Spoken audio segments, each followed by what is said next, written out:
You might have been seeing some Russell Wilson Vikings rumors floating around. What's up with that? Let's do a little rumor roundup here on the Locked On Vikings podcast. You like that? 3, 1, 2, 3. You like it? You are Locked On Vikings, your daily Minnesota Vikings podcast, part of the Locked On Podcast Network. Your team every day.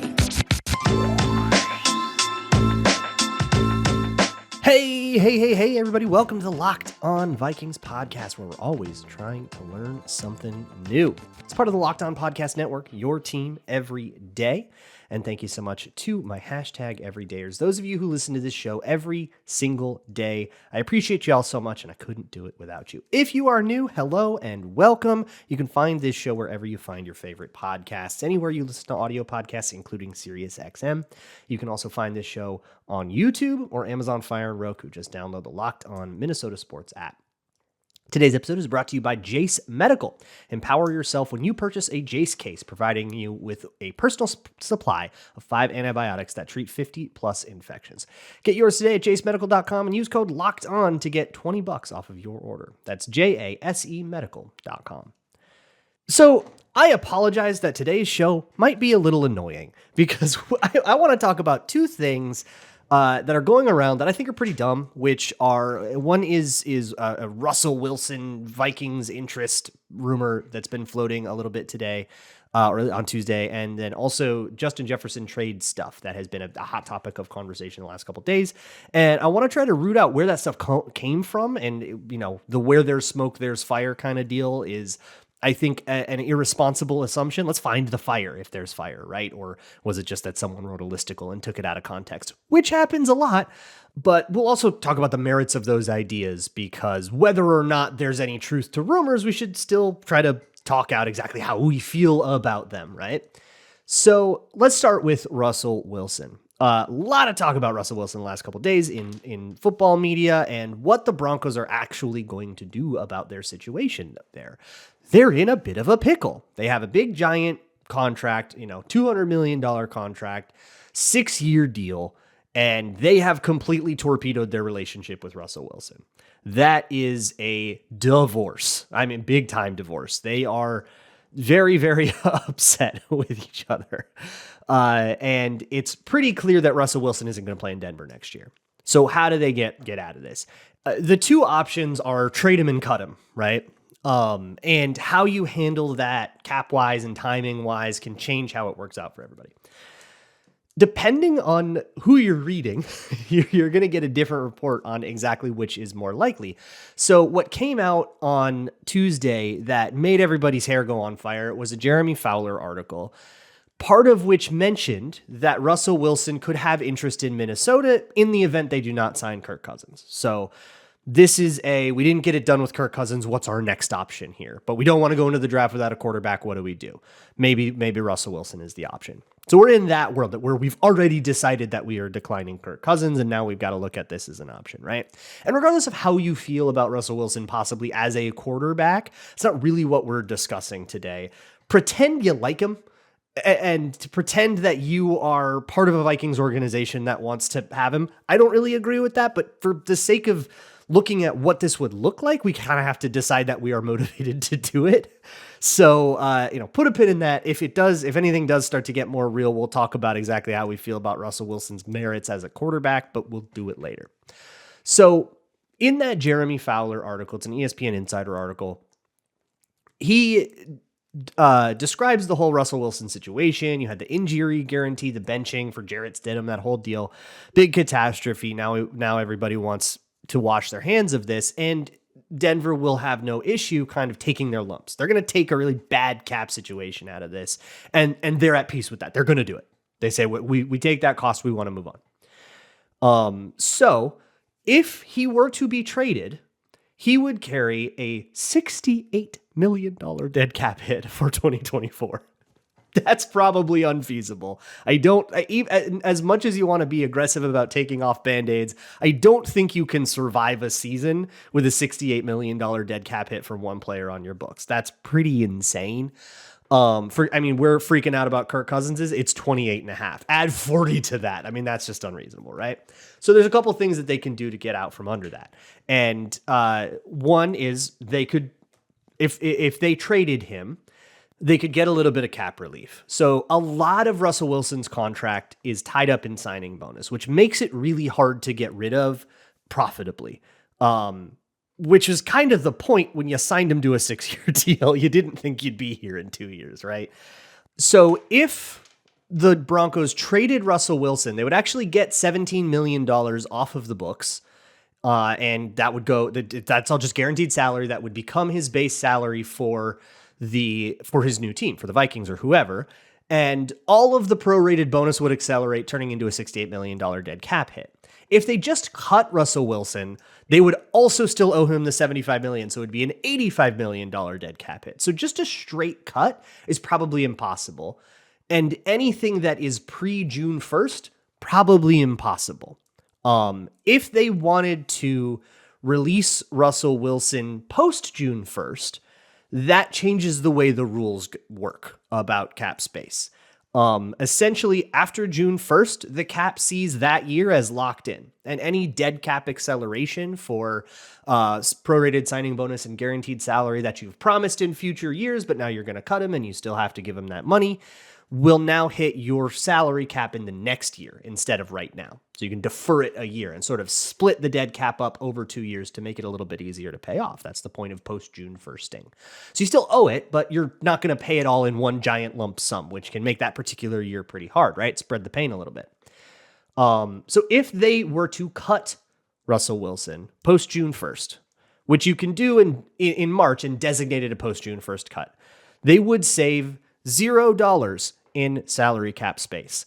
They would not owe any extra in salary cap space, which is kind of all they can ask for, but they would not gain any extra cap space. They would just have a $35 million dead cap palooza on their books. They'd owe, I think, a little bit more than that next year in dead caps. They'd just be sitting there with 30-some mil in dead cap for 2 years, and then they're done with it. And that might be what they choose to do if you listen to, say, Mike Florio, who's also written about this and thinks, nope, they're not going to sit here and try to deal with a trade or whatever. They're just going to cut him and probably designate it post-June. Obviously, if the Broncos just cut Russell Wilson, the Vikings can sign him for whatever deal they agree to. It's pretty straightforward. But what about the idea of trading him? That's part of what has been floating around, so that's what we'll talk about next. Today's episode of Locked On Vikings is brought to you by BetterHelp, online therapy made easy. I have been in therapy for many years now, and yes, the Vikings do come up. All right, there's no shame in that. I think a lot of people talk about their favorite sports teams in therapy, but whatever it is for you, therapy can be exactly what your brain needs to get right, to get back on the right track when you're spiraling and things are hard, even small things. Whatever it is for you. I mean, for me, it's maintenance. Even if things are going great, it's still important to check in, right? Whatever it is, BetterHelp can help you get set up by helping you to find a therapist that matches what you need and is right for you, and even try through a whole bunch of therapists if the first one doesn't work, which happens to a lot of people and is totally fine and normal and part of the process. So go through that process. Visit BetterHelp.com/lockedon to get 10% off of your first month. That's BetterHelp, HELP.com/lockedon.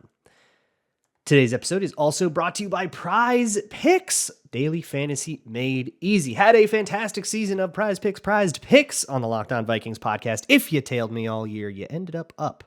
So, food for thought. If you want to get in on PrizePicks, I also took a good dub on Wild Card Weekend. Thank you to Puka Nacua, and thank you to Isaiah Pacheco as well. And Alex Highsmith needed a quarter of a sack, so vibing. That's the kind of thing that PrizePicks is. It's not daily fantasy where you just put together a lineup and you enter a pool with a bunch of people. You pick 2 to 6 of your favorite players and whether they will do better or worse than their PrizePicks projection. So if you want to join in the fun, go to prizepicks.com/lockedonnfl and use code LockedOnNFL for a first deposit match up to $100. That's prizepicks.com/lockedonnfl, code LockedOnNFL for a first deposit match up to $100. Thank you so much for making Locked On Vikings your first listen of the day. If Russell Wilson is not the quarterback for you, why don't you go check out Michael Penix or Caleb Williams? Maybe you like those guys. You can find hour-long breakdowns of those guys for free to watch, which it wasn't yesterday because I did a setting wrong. That's my bad. It is now fixed. It's free to watch on patreon.com/LukeBraunNFL. You can also find a 24/7 YouTube stream over at the Locked On Minnesota Sports YouTube page. Locked On Minnesota Sports 24/7 all the time. Flip that thing on to the background and forget about it. Let's move on to the trade possibilities. So this is why, if you're wondering why we're hearing about Russell Wilson all of a sudden, this is why. Jeremy Fowler wrote an article that said that he thought Russell Wilson could get traded. He also said as part of that article that Russell Wilson is intrigued by the Vikings in the event that the Vikings do not re-sign Kirk Cousins, which is, the whole thing of it, right? So Kirk Cousins still gets first right of refusal and all of this, but in the event that the Vikings and Kirk Cousins decide to part ways, trading for Russell Wilson is something that Russell Wilson would be open to. This is important information because Russell Wilson has a no trade clause. So if he does not want to play for you, you can negotiate with the other team all you want, and Russell Wilson can be like, nah, I'm not doing that, and put the Broncos back to square one. Real tough situation over there. Now, would the Vikings want to actually do that? Would the Broncos actually want to do that? Obviously, bigger questions. And again, this is not about whether or not we want Russell Wilson as the next quarterback. For the purposes of this discussion, you just kind of have to pretend that you do so we can examine what the cost would be. And then we can go back and actually talk about his merits later if things get any more serious than they already are. But they're not really serious right now. The biggest rumor we have is Jeremy Fowler saying Russell Wilson would be interested in Minnesota. We have nothing about if that is reciprocated or not, and we have nothing about how that would have to play out, which here's why I kind of feel like I don't buy it from Jeremy Fowler. What he says is that the Broncos could actually send draft picks to another team to get that team to take on Russell Wilson's big giant contract. There's a few reasons that doesn't make sense. For one, because of all that dead cap stuff and how difficult it is to cut or trade him, they would have to wait till after June 1st. But unlike when you're cutting a player, you can declare them June 1st. And you can cut them in March, say we're going to post June 1st you don't actually get those cap savings until the actual summer, but you can still spend them on the, Jadeveon Clowney types that are still in free agency in the summer, and you can sign them 2 days before camp and still have it. They miss OTAs, but you're like not too worried about that because it's a veteran. Those kinds of guys, you can still spend that money on something or spend it on extensions for your own youngsters that you're excited about. So they're going to have to do that because if they don't, they're eating completely untenable cap hits because of all that prorated signing bonus. Too much of Russell Wilson's contract is tied up in signing bonus for a trade to actually give the Broncos significant cap relief. It gives them 17 more million than they would have if they cut him, and that's it. And when we're talking about, an $80 million dead cap hit or a $60 million dead cap hit, like, oh my God, whatever. It's still impossible. So to trade Russell Wilson, the other thing is the team trading for Russell Wilson gets him for 17 mil. That's his base salary. And he doesn't have a dime of guaranteed money beyond that. That 17 mil is guaranteed, but everything else on his contract, the remaining, what is this even? It's like $120 million is not guaranteed at all. So the Vikings could trade for him, have 1 year of Russell Wilson at a $17 million cap hit, and cut him for no additional cost, no dead money. That might be the most attractive part of this, is that he comes like pretty cheap. And there's not a lot he can do about that except for say no to the trade. And again, the no trade clause puts a sort of a wrench in all of this because he can say, I won't accept that trade unless you redo my contract so that I have more than, 1 year at a very cheap salary. I want 2 or 3 years. I want a little bit of security, and I have the leverage to basically force that onto the situation. So he probably gets a new contract that at least pays him $17 million this year. And then it's not unlike whatever you would negotiate with him if he were a free agent. The cost of Russell Wilson, if he is traded or if he's cut, is probably going to be the same for his new team. It's just a matter of how this works for the Broncos. But the other wrench in this is that you can't declare a post-June cut for a trade like you can for a cut. You can't say I trade you post-June, but we actually didn't. And you can kind of understand why, right? Like I could trade you a 3rd round pick and declare it post-June. Do I still get that 3rd round pick for the draft that hasn't happened yet? Or do I have to do the NBA thing where I draft a player, but really it's the Broncos telling me who they want me to draft, and then that player is going to go there, and how does a cap deal with that? It just doesn't work, right? So you physically have to wait until June 1st, which means for that trade to process, the Broncos have to wait for all of free agency to shake out, which means wherever Kirk Cousins goes, that gets decided first. Then they have to wait for the entire draft to shake out. So anybody who gets Caleb Williams or Drake May or Jaden Daniels or whatever your favorite quarterback is, that team is out of the sweepstakes, right? So it's basically the Broncos negotiating with whoever the odd man out is at the end of all of this, which could be the Vikings. But it could also be the Raiders. It could be the Falcons. It could be a bunch of teams, right? It could be a team like the Steelers that probably want another quarterback, but now they're picking in the 20s. Maybe it's them. Whoever it is, they will have to be the odd man out at the end of June, and then the Broncos have to negotiate with them, and that's a way different negotiating environment, which puts that team in a bit more of a desperate situation. Imagine if the Vikings let Kirk Cousins go, and then all the quarterbacks they like go 1, 2, 3, and then they're like, crap, I guess let's just pick an edge rusher. And maybe we'll pick somebody in the 3rd round that's like only semi-serious. And I guess we'll go into the season with that. I don't think you get to go to the Broncos and say, please give me Russell Wilson and some draft picks. And those draft picks will be weirder to negotiate with because they'd be 2025 draft picks because we will already have been past the 2024 draft. So the timeline on a trade is really, really, really difficult. Personally, I think Florio is right here. What he is positing is the more sensible option. Post-June, cut him, eat 35, and then I think it's 38 million of dead cap in 2024 and then 2025, and then you're past it, and you just call it a black mark and say, look, we did something weird, we're on to the next thing. It's survivable, I guess. Waiting and trying to trade in an environment, like what if it's the Steelers that didn't get a quarterback, and let's say the Raiders didn't get a quarterback that they like, and Russell Wilson says, nah, I don't want to play for the Steelers or the Raiders. What, do you have to patch it up now? That's not going to happen. Like, you're just screwed, right? I don't think the Broncos wait. I think that they just cut him. And then you can go bring him in free agency.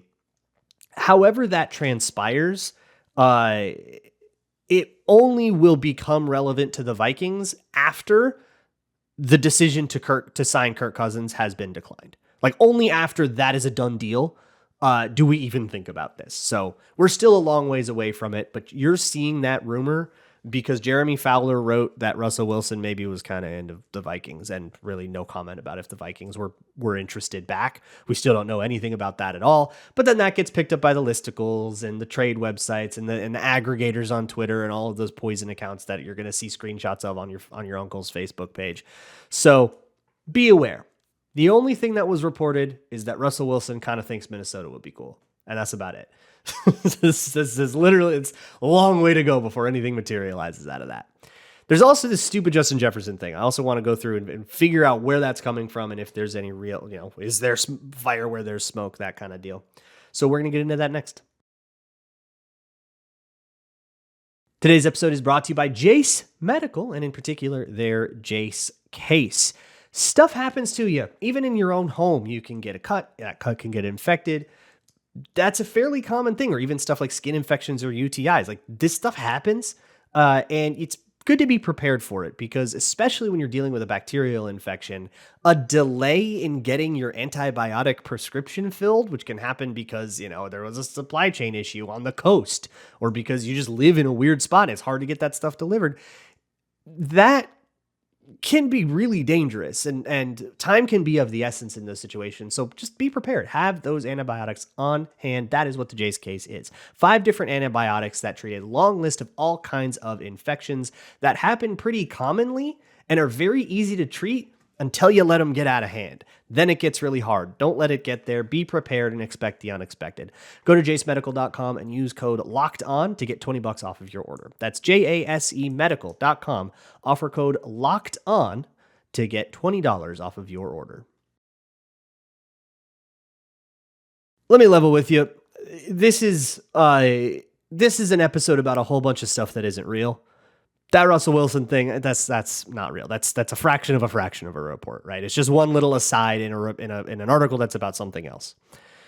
This Jefferson stuff I also don't think is real. So you might have seen it. Like, I've seen people be like, why is everyone talking about trading Justin Jefferson? I know Score North did an episode on it, and they'll just do an episode that's just like, here's our topic of conversation, not trying to report anything.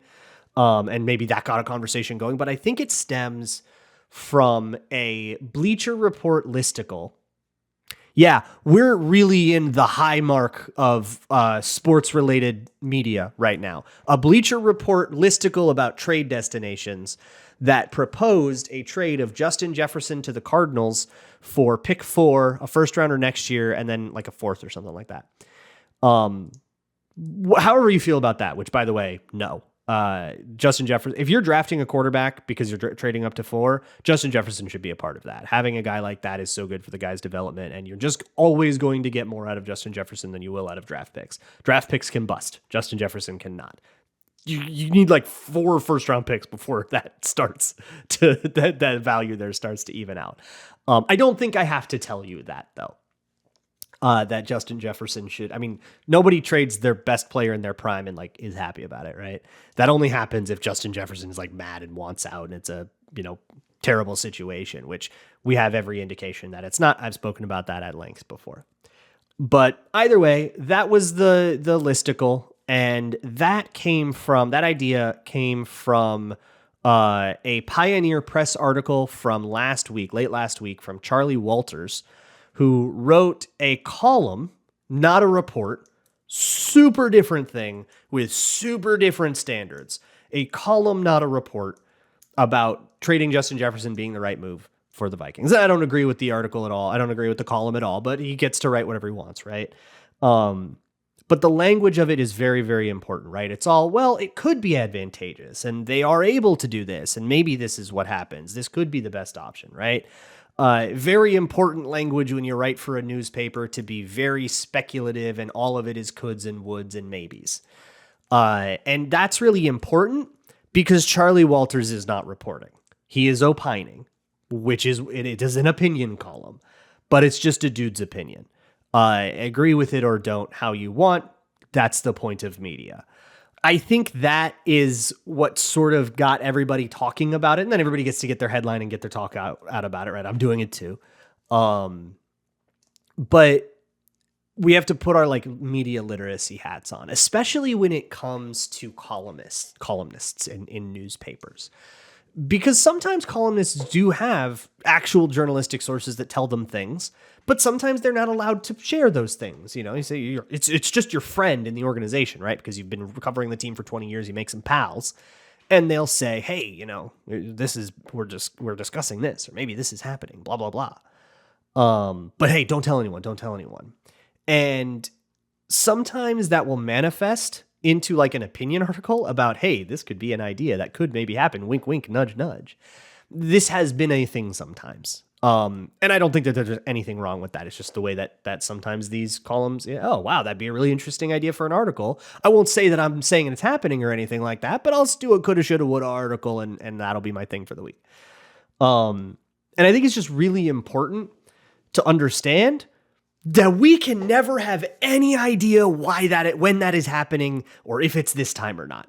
We just we can't ever know. And so for those columnists or for people who want to kind of, wink, wink, nudge, nudge and say this could happen as a way of reporting it without getting in trouble, we can't I can't take that to the bank, right? I can't use that.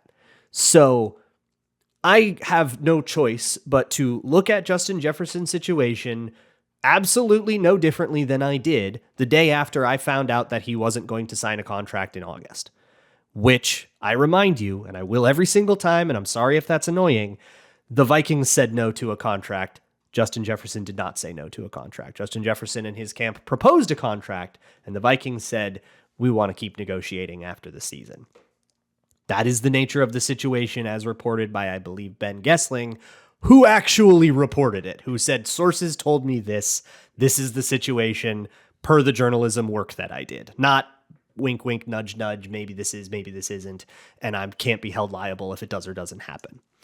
So be really careful about where information is coming from. It's super tempting to just see a headline and run with it, right? And especially if you're a content creator, like see a headline, go get your own headline out of it. That's fine. That's the game.